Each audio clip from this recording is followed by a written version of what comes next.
Welcome to Talking Dentures, where Simon answers all your questions about dentures. Okay, yeah, so we got this next question is from Goldilocks Greg. Greg asked the question, why do my dentures feel too big? Two reasons. One reason could be that they are too big.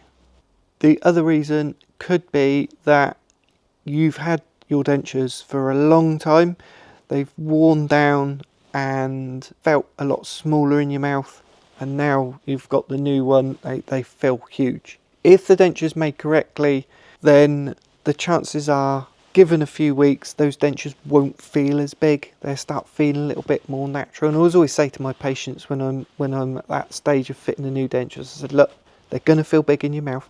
Give them a few days and they start feeling normal and natural again. And they usually do within a few days. Unless they've had a denture that is really worn down and has become really thin, then it's going to take a little bit longer to get used to that new denture. But a few more things to talk about is the thickness of the acrylic, or the thickness of the denture will depend on the type of acrylic used. So for example, a standard acrylic is a very hard, dense material. If you imagine the properties of glass, glass is very tough, it's really tough, but if you drop it, it smashes. So in that sense, we kind of think of glass as being fragile, but actually it's a really strong material. But if it breaks, it breaks in style. It's very similar to a standard acrylic. It's thick and hard and dense and very strong, but not great impact resistance. So those sort of dentures, if you drop them, they're going to break. And they feel really big and heavy and bulky in the mouth. But if you have an injection moulded acrylic, so we do this, it's my most popular denture is an injection moulded acrylic, and it just means that this type of material, it's injected in under pressure and then it's cooked slowly, and just the molecular makeup of the material, it's got long thin strands that knit together rather than little hard strands like this, the way that the material's bonded, which means it's not what we would call a traditional flexible denture like nylon, which you can literally bend, but it's got this kind of tensile strength where the materials are locking together. And so if you used to drop the denture, for example, it's got a kind of bit of give in it, and it's more likely to bounce rather than shatter. Those injection molded dentures are a lot more expensive than a standard acrylic, because of the equipment involved, the processes in the laboratory, the way that we make them. It takes a lot longer. Everything about it, it's pre-made capsules that go into a machine, and those capsules are one use. It just puts the price of those up.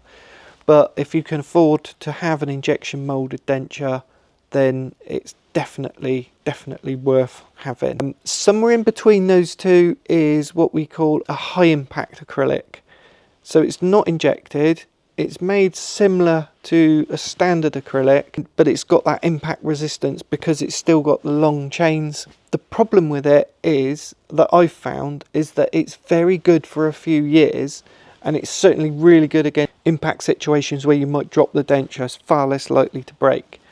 However, and this is in my experience of the various different materials that I've used, these high impact materials, they're really good for a few years, but they tend to break down, and I've found that after 3 or 4 years the material becomes more unstable, and then they start fracturing. I'm not sure why that is. I have a theory, and I think that because it's got that flex to it, that as it's constantly flexing over time, the material can fail. But I don't find that with injection molded, and I think it's probably because it's injected, it's a lot denser and it's just so much stronger than the other ones. So me personally, I don't provide impact resistant dentures unless they're injection molded. So I just do like the standard acrylic, and the standard acrylic's really good, really strong. The longevity of dentures will last a long time in the mouth. The only time that you're going to have a problem with them is if you drop them. especially onto a tiled floor or into, you know, a sink or something like that. That's why dentures can feel big in the mouth if it's a standard acrylic, if the dentures have just been made too big, because this happens. Oh, there's another thing that goes wrong as well, and that is if the dentures are made and the bites open too much. And you'll know this if you're wearing your denture and it feels really big in your mouth and you find that you're clenching your teeth. When you're in a relaxed position, your teeth shouldn't touch. There should be, the technical amount is 2mm, and we call it the freeway space. So it's when your teeth are resting, there's just a bit of a gap there between them. If there isn't, when your teeth are touching, you can feel that they're together, then they probably haven't got that freeway space that's supposed to be there, which can cause tension up in the jaws, can cause headaches, things like that. It will feel like you're always clamping on your dentures, and it will just make the dentures feel really big in your mouth. And it also causes problems for eating as well. So when you're trying to put food in your mouth, because the teeth are together, there's less room to get the food in, so it can cause all sorts of problems. For me, I usually go more than the recommended 2mm. I'll usually aim for about 4mm. 4mm is not a lot, but in the mouth that's quite a lot. It means that when you're in a closed position, that your chin might be a little bit higher, a little bit sort of closer there. However, it can help with functionality. So getting that right is really difficult, and it's different from patient to patient. So as I say, my sort of baseline is about 3mm. So for the average person, I'll be 2. For somebody that I think might struggle with it, might be a 4, or somewhere in between that. And my methodology of deciding what that is the patient's existing dentures. So if somebody's had a denture for 5 years and they come to see me, there's going to be a 2mm gap. If somebody's had a denture for 10 years, I might push it to 3. Somebody's had a denture and it's the same denture they've been wearing for like 20 years and the teeth have worn down and they've got really used to it being overclosed, I'll do a 4mm gap just to give them that space that they're used to. You can rehabilitate. There are ways of doing it, and I've done this before where we start with maybe even a 6mm gap and then we put a millimetre on the surface of the teeth. They wear it for a month, we put another millimetre on, and you gradually build it until we're rehabilitated to where we're supposed to be. And that was successful, but it was a very lengthy process. It was very expensive, and it was for a situation of somebody that was happy to go through that process to get, the look and feel of the dentures that she wanted. But it's not something that would be done routinely, but can work for a lot of people. So yeah, or at least for some people. And again, I always explain this to my patients. When we're making a denture, we've got 2 parameters that we're focusing on, and that is the function of the denture and the aesthetics of the denture. And if you want them to look nicer, they're not going to function as well. Or if you want them to function really well and you want to eat lots of food, okay, they're not going to look quite so good. And again, generalising, females tend to want them to look a little bit nicer, and they sort of say things like, oh, I don't want to, I'll eat too much anyway, I need to eat less, so I want them to look really good. Whereas you might get a bloke and he's like, oh, I don't care what they look like, just want to eat me pies. And so we might be edging more towards the functionality. That's generalising. That's the sort of general sort of theme of it.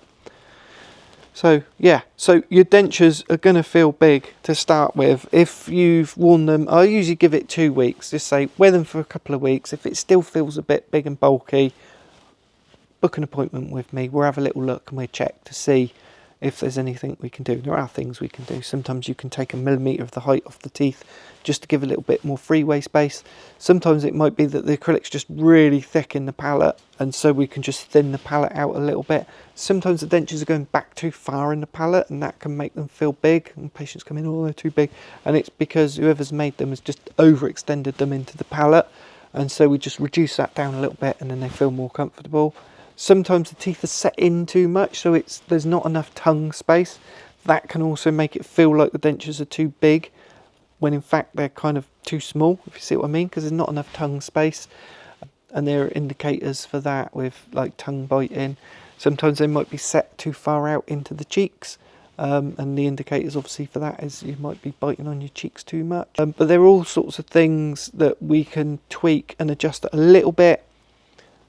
But sometimes if it is a tooth positioning issue, which it normally always is, there's only so much you can do adjusting the teeth.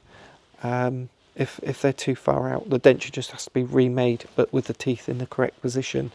And I'd say the two big factors of people that are having trouble, difficulties with their denture, is they're either not fitting properly because the impression wasn't right, or the teeth have been set in the wrong position, and they're, you're clamping, or you're cheek biting, or tongue biting, or those sorts of issues. If you are having those issues, just book in with a clinical dental technician, or your local dentist. If you've got a really good dentist that likes doing dentures, get booked in, get them to check, then hopefully they'll be able to help sort that problem out for you. Hope you found this one useful. Keep your questions coming. Remember not to use your real name, and we will see you in the next one. Cheers guys, bye bye. Thanks for watching, and don't forget to send us your questions. There's a link in the description below. Bye!